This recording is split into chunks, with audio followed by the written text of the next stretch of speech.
Welcome to Zawi, guys. It's Cecilia once again. Today I give you a brief casual tour of the front yard garden here, right? Just the front yard garden. Why the front yard? Because it is the one that makes the house or the property look more beautiful, improves the curb appeal. Yeah, so this is what I'm gonna be talking about. When we started, the ground was bare with nothing on it. So over a period of time, we had to go and buy plants, we had to buy flowers, we had to buy bushes. Obviously, avoiding large trees because the space is not that big, as you can see. It's quite close to the house, so we didn't want any large trees in the front yard, lest the roots interfered with the foundation of the property, right? So each time we went to buy these plants, we always inquired if it was safe to be planting them in front of the house. The area in front of the house is just around 230 square meters. So obviously we wouldn't want a big, huge tree that would be, intimidating to the space. So yeah, like I said, the plants were bought over a period of time. Like a good example is one plant here we have, tea tree. I got these names from the place that I went to buy. I just don't make up these names. They said, or they called this tree a tea tree. So it's a tea tree plant. So yeah, it's quite beautiful. And the idea or the reason we put it here is because we expect it to grow into a thicker, wider bush, and that way kind of obscure the house from anybody that's outside the property, the same way it's obscuring the vision of those houses you see behind it. So we want that same look for this property from outside the property. So this is why we put it here. So we still expect it to grow up to about 3-4, maybe 4.5 meters high. We did consider some annual plants in the flower bed there, just to give some color. As you see, generally the ground is green, so sometimes it's good to add some color, right? I've been in that area some time back. I did a small video about the planting some plants on the log planter, so I won't waste your time here, but look at the other bushes that are in this space. Beautiful, right? So yeah, just before I continue, let me say the reason we left the entire middle of the ground empty, free of plants, is just so we left some room for play. We have a lot of family members who bring kids, and we want them to have some place where they can run around and be merry, right? So even us adults, sometimes we come and sit here, so we didn't want plants and flowers everywhere. So yeah, plants will be good, definitely, because they make you feel happy, they make you be healthier, because they bring you some peace, right? Besides improving the curb appeal of the property. So yeah, from this side, I have a few other plants. This is, I think, called a Pontiac, if I'm pronouncing it well. A rose, that tea tree. We have a few plants in the corner.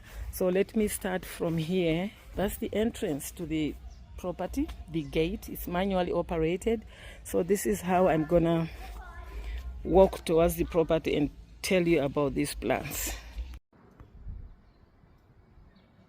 We wanted the front yard to have standard roses because I like their shape, because they just have one stem from the bottom or from the ground, and then the bush is about 1 meter high, unlike bush roses, right? And then here, the paving curves right just before the main entrance of the house. It curves, and we put a bed of paradise. Yeah, this has been here for about 3 years now, and we just plugged out some of the planned to put in different pots behind the house. That's why it hasn't filled up the bed at the bottom. Of course, we added the petunias again. These petunias have been added, I think, 3-4 days ago, because we figured most of the garden had green, and we wanted some color because it's summertime. And as you all know, these petunias are annual plants. They are not perennials, so we know at some point we're gonna lose them, but we still end up keeping the perennials, like the bed of paradise. The roses are perennials too, the Alexander King and the Duranta. And then before I go to the other side, let me show you that side. We also have the Duranta, some fence. This is the fence between me and the other neighbor. Of course, it's generally just a flower bed, right? It's a mixture of plants. We didn't want the paving to go right to the wall there. So yeah, and then before the car stops after driving onto the driveway, it's facing these flower pots. I've done a video before on those flower pots. We just put them here for decor. So this one has been here a year or two now. Yeah. And it's under the carport, the shade is partially under the shade. So these plants, or this plant, seems to be doing really well and happy there. And then here, you know, these pots, I think we just put these, I think, 2 months back, and we planted these flowers, and they seem to be happy because I think we used very fertile soils or compost. Yeah. And then on the front of the house, you've seen those. I've done a video on those, and of course I've added these garden balls. I think I've done a video about that too, when I said I had bought these garden balls together with the flower pot. And the other thing, we also paint our flower pots so that they look brighter and nicer, because their natural color isn't appealing to me. They look like this tray. So you see, I don't like that color, so that's why we paint them like that. Yeah. So another pot here, you've seen that one with the bougainvillea. And we also planted this rose here. We actually took out a rose plant that was blooming yellow. It was a standard rose. We unplugged it from the ground because it didn't look healthy to us, and we didn't like the shape of the petals when it bloomed. So we went to buy another rose, still a standard. I love standard roses. I don't like bush roses, you know, because the standard rose have a clean stem, right? It's clean. And then we start getting the bush from the top there. Yeah, so we mixed two. When you look at it, we mixed the two plants there. There's two of them.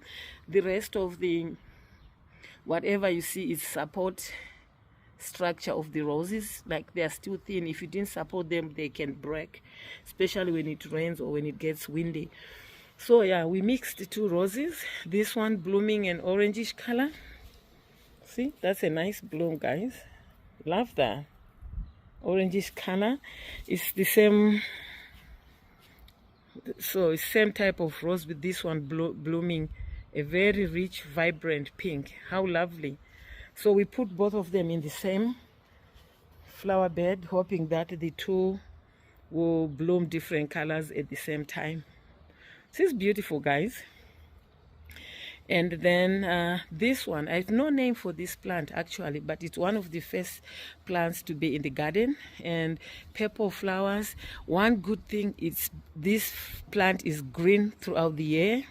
It's a perennial plant, blooms throughout the year, the same purple colors, but it comes in other colors too, like white blooms and stuff like that. Ours is just purple. And it grows really fast. We've always trimmed this bush just to contain it, because it grows so wide and so big, and being in front of the house, sometimes it blocks my view from here. Look at it, guys.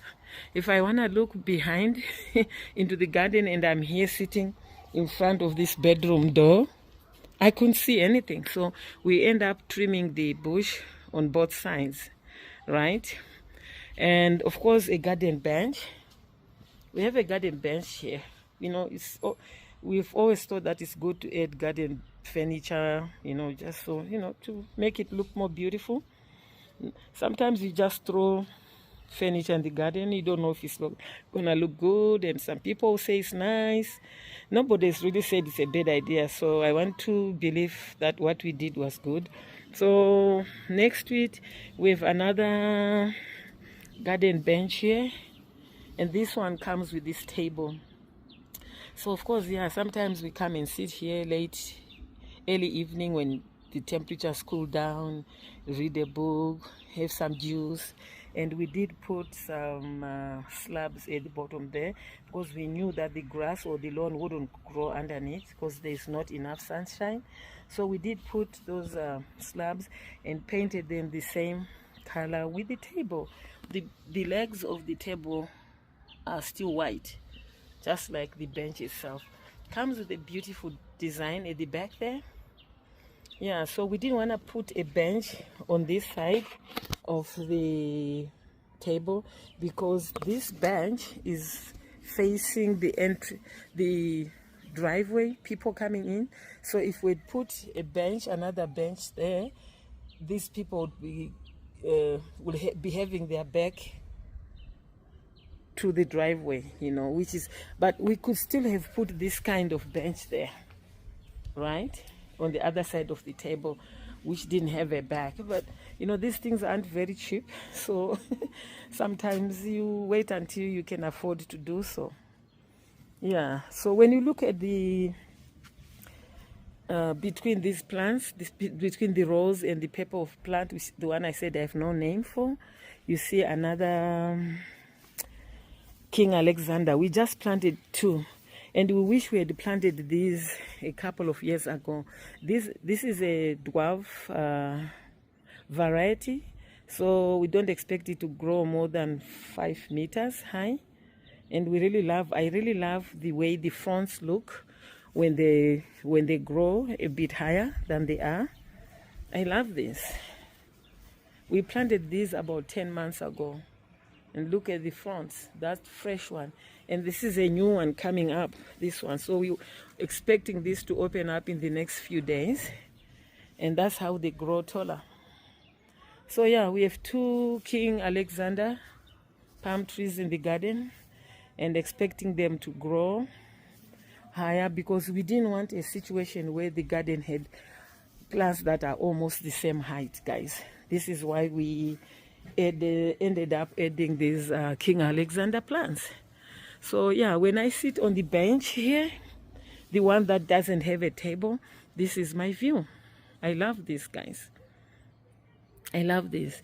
We're expecting this bush to grow bigger.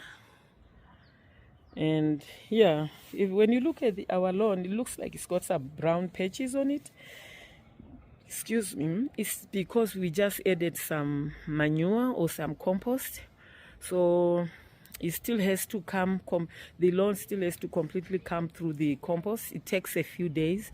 So we've been watering the lawn heavy. That's why you see those brown patches. It's the compost that we added to the lawn or to the grass. And this is one way of feeding. Why we chose to add the compost or manure this time, it's been raining very heavy in Harare, and sometimes when there's too much water, you find the lawn is turning yellow. So you find there's some yellowish tint here and there. That's why we decided to add some compost or manure to it and not fertilizer. So that's what you see. Actually, it's not like the grass is dying. Actually, we put a lot of manure and we just nursing it to see it come through the compost. Yeah, and another thing we've done to the garden is to add the garden lights, guys. Like I said, there was a bench here. So we've put a garden light. These are solar lights. See? These are solar lights. They're supposed to turn on once it gets dark on their own. I'll show you when they start turning on. And the other one is on the other side. Let me show you. This is just the front yard, guys. I'm showing you. I'm sure the backyard you have some idea what it looks like. So you see, this is the other one. So you see, when it starts flickering like that green light, it's just minutes before it turns itself on. That one I'll show you once it turns on. And these two garden lights are like $95 each, and I put them in the garden just so they are independent of the solar system of the house. So even there was a breakdown of the solar system in the house, those ones outside will still light up because they're independent of the house, so it won't be complete darkness outside. So yeah, this is my view from coming from the side of the house. Let me show you guys. Coming from that side of the house, this is the back. You are facing the back of the house now. So yeah, this is our kitchen door from here, side door. Our gas tanks here connected to the inside of the house, as you can see. Yeah, so our views of the garden, see. And yeah, of course we put a carport or here to provide shade if anybody has a car parked. I don't have a car here in Harare. If you ever see a car in my driveway, it's a visitor's car or my brother's car, not mine. I don't have a car. So the carport is generally, most of the days, it doesn't have any car parked in it. And this is my view from the kitchen window. That's why I put these 3 or 2 big flower pots and the elephants here. This is my view from my kitchen window. This is my view. I love this view, guys. And at the same time, when that light turns on, it's gonna be very bright. I will show you when it turns on, guys. In a few minutes, it's gonna be turning on. So yeah, this is my view from here. And I think it's really, I love plants, guys. So with so many plants and this kind of view from my kitchen window, I love it. I love it. I'm thinking, I'm standing outside the house. I'm not in the house, but this will be my view from the window. Right, guys? So I wish I could find a wrought iron bench to put here, so I can also sit outside somewhere here, even behind the pots, because there is about 2.5 meters from those pots to the wall, to the kitchen wall there. So I would want to have a wrought iron bench, small one or 2 small ones to put here, so I can sit here sometime around this time and just admire the garden from here, overlooking the driveway and the garden. Yeah, so still waiting for that light, guys. Like I said, once that green light starts to flicker like that, it's any moment. That's what happens minutes before it turns itself on. It's a solar one, so the panel is on top of the light up there with both of them. So yeah.